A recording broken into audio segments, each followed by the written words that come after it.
This is Gary Atencio with CNTV, and today we're in New Jersey. I'm here with Platinum Quality Properties. Since 2020, they've been helping you guide and manage your real estate opportunities, always confident to serve and putting their clients first. I'm joined with the team. We're talking with basically Scott, Tabatha, Andre. Thanks for joining us here today.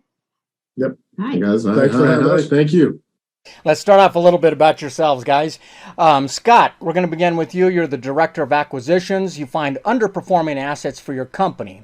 You really got a background in computer, robotics, consulting IT companies that has led you to real estate. Why the passion for real estate? Why are you serving the public in this way today? Well, the IT industry is working for somebody else instead of working for myself and fulfilling my own dreams and vision of where I want to be and having the freedom to do what I want when I want with whoever I want. And I saw the need for providing quality homes to other individuals who don't get quality living spaces. So that's what made me start going in this direction into real estate. Excellent. Tabatha, you're the Director of Asset Management. You're responsible for team operations as well as raising of funds. You yourself are an expert in helping others succeed in emerging markets. As an investor yourself, how'd you get involved in helping others to do the same?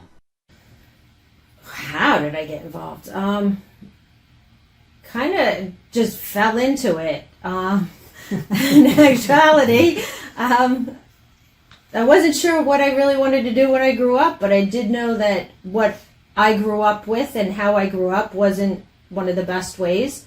So as, moving along and finding a different path that seems to be working, it's nicer. Why not help others to find their dreams? Excellent. Andre, you're a partner on the team here. Fill in the blanks for me. Give me a little idea of what your background that brought you into the real estate industry. Sure. Well, former civil affairs sergeant, military, spent 17 years in. Long background in history and real estate. Mother, father, family, uncles, brother were all involved in real estate. I came from a field service oriented background, and I kind of fell into this. Started working with Scott and Tab, and now we're plugging away, doing it the right way. Excellent. We thank you for your service, Tabatha. Thank you. If owning your own home is the American dream, then owning investment property and providing a home for others must be the American legacy. What is the profile of the type of clients that you guys are able to assist?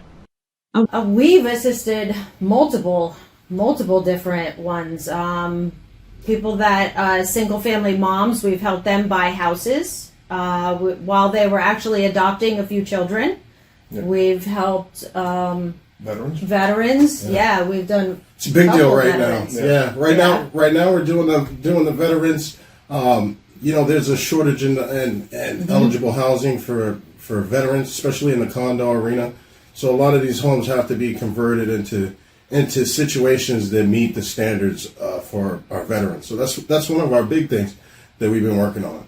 Yeah, like especially starter homes for them. Yeah. Nice starter homes. Yep. And then eventually we'll get into building developments for them. But we also helped the divorced couple. Yeah. So we help all different areas. Yeah. We had estates, quarters. We help everybody. Yeah. Yep. Across the board. So we're talking about a varied profile out there of people you're able to help. I mean, Scott, why is real estate still at the top of the list when creating an investment portfolio? Because it's tangible assets that you can see, touch. There's always the ability to, increase the appreciation of it. So the risk is a little bit less than other types of assets. Like if you're in the stock market, it could collapse. It can drop at any point in time. And even if it doesn't collapse itself, one stock can drop and you can lose your whole portfolio. Like, some of the things we're working on is geared towards financial literacy education for people to understand that you may have a job at a 401k, but it's not the best place to put your money for your retirement.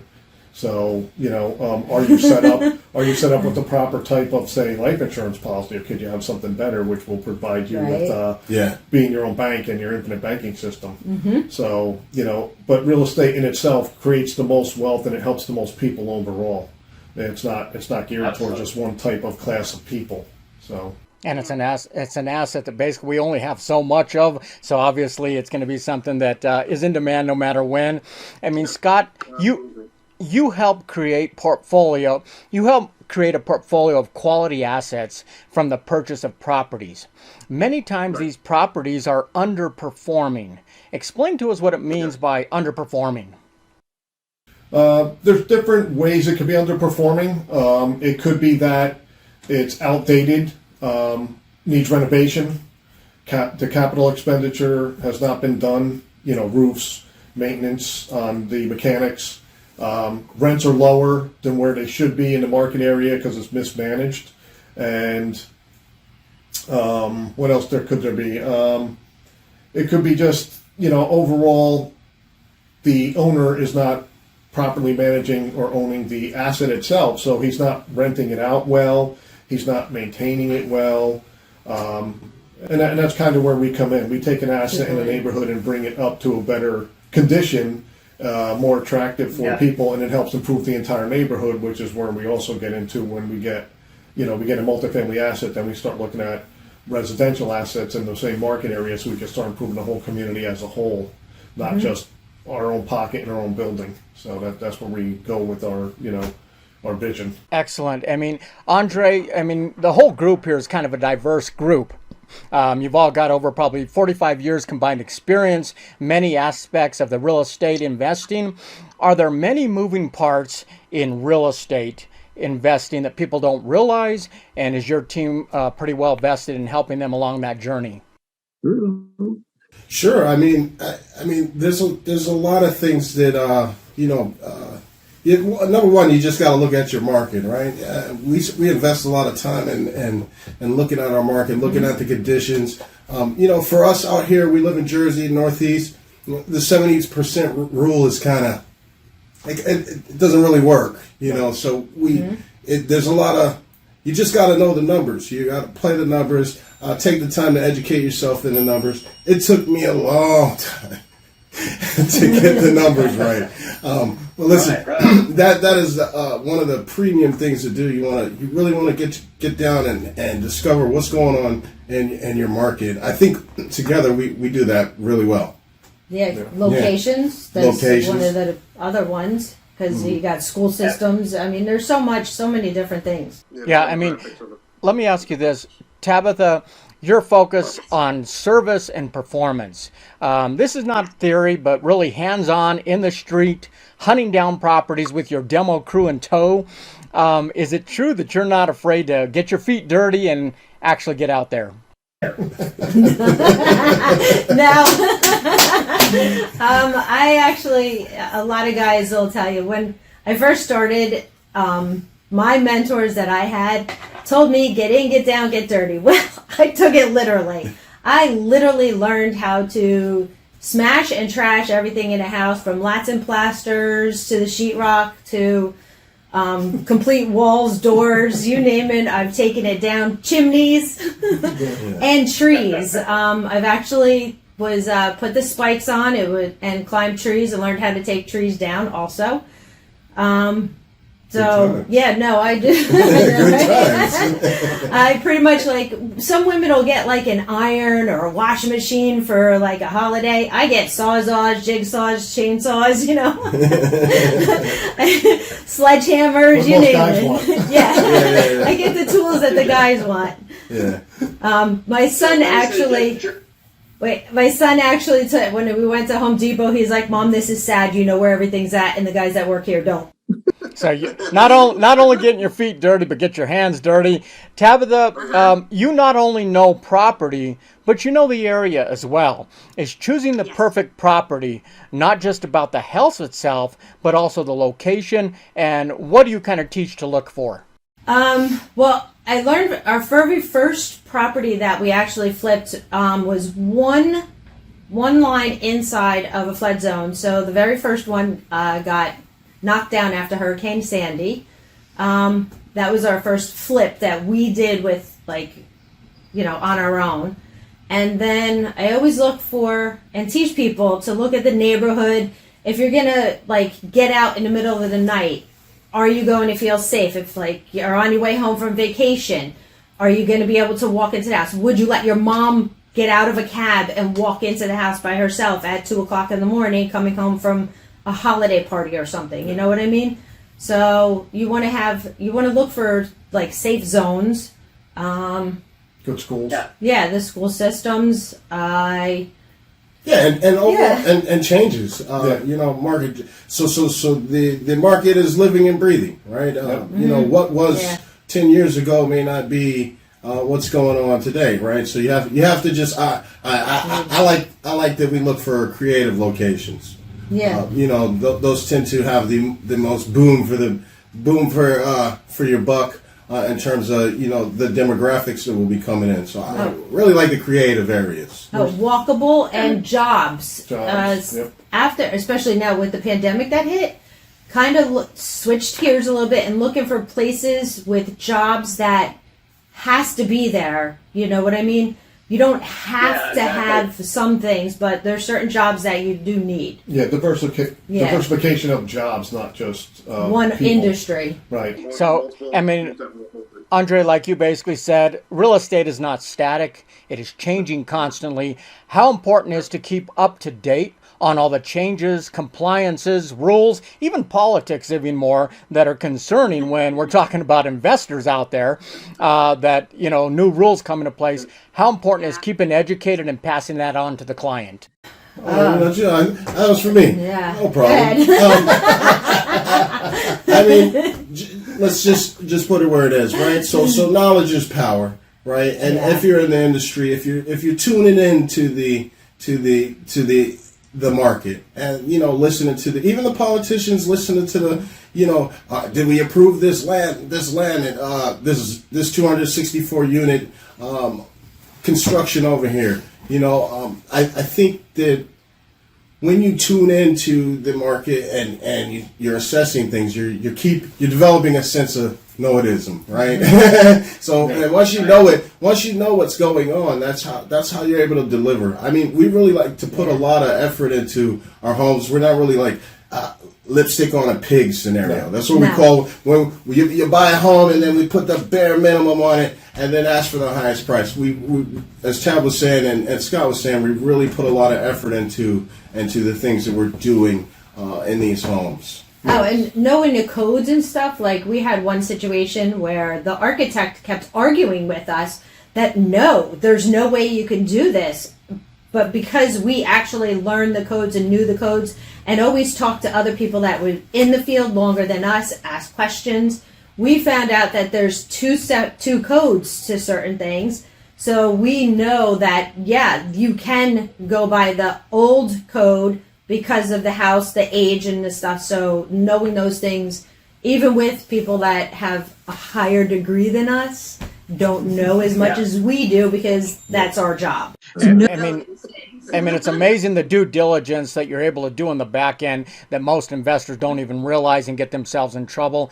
Tabatha, you find purchase opportunities which create better than average returns to investors while providing quality housing and education to communities. Do you kind of see these transactions as a win-win for all that are involved? Absolutely. I can give you a quick example. We took an apartment building that was vacant after Hurricane Sandy. It was supposed to be boarded by the state of New Jersey. We gutted it, fixed it, put people in there. They actually stay. They vacuum the hallways. Yeah. They love the building. It's like we created a home for them.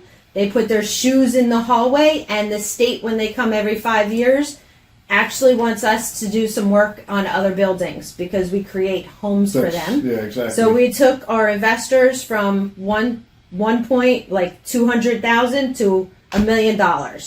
So, I think we create good stuff. Scott, when you offer an investment property, I mean, you're not just providing someone with an investment, you're also providing a home for other people. Is that kind of a cornerstone of your company's vision?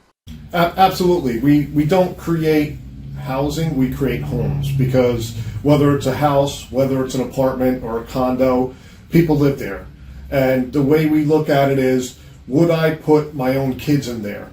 Okay, so I'm going to do things the right way so that my own family would live there. That's the quality we make, and that's why when people get our product, that it lasts for a long time. It's quality. We had one that we did like 10 years ago call us like about a year and a half ago and said, "Hey, do you happen to know where you got your cabinets from?" And I was like, "Why? What's going on?" He's like, "No, everything's fine. My son just hung on the door and broke it." I'm like, "So there's no problems?" He's like, "No, everything is still awesome. The house is beautiful. It's great. No problems with anything except for my kid hanging on the cabinet door." So that's the kind of product we put out there, because it doesn't matter what level of income somebody has or where they're living, they still deserve a quality place to live. And that gives our investors the absolute benefit of knowing that we're going to be able to get them their funds back with great returns, because it's always going to be sold or rented or refinanced. And sold above easily. market. Yeah, and it's always above market because of the quality, you know. Andre, let me ask you this. You help both novice and experienced investors to navigate really every aspect on the journey, be it finding property managers, ensuring their property, safety, proper compliance. Is the focus on the hidden details kind of a secret to your company's success and overseeing things that a lot of people may not notice? Yeah, 100%. And I'd say, to add to that, I'd also say, your partnerships, digging into those details and having a partner. Like, I didn't know a whole lot of code and where the framing went. I found Scott and Tab, right? I found them, and they found me, and so I do a lot of marketing. They found me, so I think part of that is just you really want to have your good team. It's tough to be alone. Yeah. It's really tough to be alone. Yeah, so it's hard for one person to do everything. Yeah. Yeah. So I think that falls in line with what you said. Yeah. Especially earlier, yeah. Is there moving parts? Yeah. Always, yeah. Always. Yeah. Tabatha, with over 3 decades of experience as an investment owner yourself, you have managed all aspects of construction on many projects. Do you enjoy educating and sharing your knowledge with the public? Oh my gosh. Yes, I do. Especially with like women, girls, my son's girlfriend, she called me and FaceTimed me, and I was trying to teach her how to literally change like the plumbing underneath the sink. Anything in a house. If women, I try to teach, especially sorry men, but try to teach women that you can do it too. You don't need the man. So they learn that we want them around, we love them, but we're not needed. Yeah. But I've had guys come where I was at literally like cutting a hole into the side of the wall, and other investors, I'm like, anytime you want to show up, I'm more than willing to show you. I've had guys show up at the job and they like looked at me, and I took the glasses, took the baseball hat off, and they realized they were like, oh my God. I was like, or one walks in and I was literally on the tile saw cutting the tiles to do the bathroom, and they were like, Interesting. Like Andre said, knowledge is power, and your team is always sharing that knowledge and experience. Scott, last question. Your unique skill set allows you to find those diamonds in the rough properties. Not only finding them, but building relationships that create the teams that provide quality results. Is this work kind of your American legacy that you're leaving behind? It's part of it, being able to build relationships with people, to create the teams, to find these deals, these opportunities, I should say, which helps the people that own the current property and helps the teams be able to grow, because the more that I bring the team in, the more they get information and the more knowledge they get. And then, of course, they share it with them, because I'm also teaching the team members of how to do the things I'm doing. So I share it that way, teaching other people. Mm-hmm. So it helps everybody grow overall. And it just helps get more. It helps me give more. So that's part of the legacy, is always giving. And I think that's where part of our legacy and is going, is that route, is being able to leave a footprint behind of not just how much money did I make, but how much of an impact to other people did we make? That is excellent. That is excellent. Definitely part of the American dream out there is find your home, investing in homes to help others. Viewers, let's take a look at the bottom of the screen. What you're going to see is their website. On the website, you can learn more about all the areas this team is well prepared to serve you. Whether you're a novice or an experienced investor, they provide the experience and education you need to create a portfolio of platinum quality assets. They believe everyone deserves to have a quality home, so reach out today. Once again, that is Platinum Quality Properties, helping you guide and manage your real estate opportunities, confident to serve and putting their clients first. This is Gary Atencio with CNTV, and if you don't know, now you know.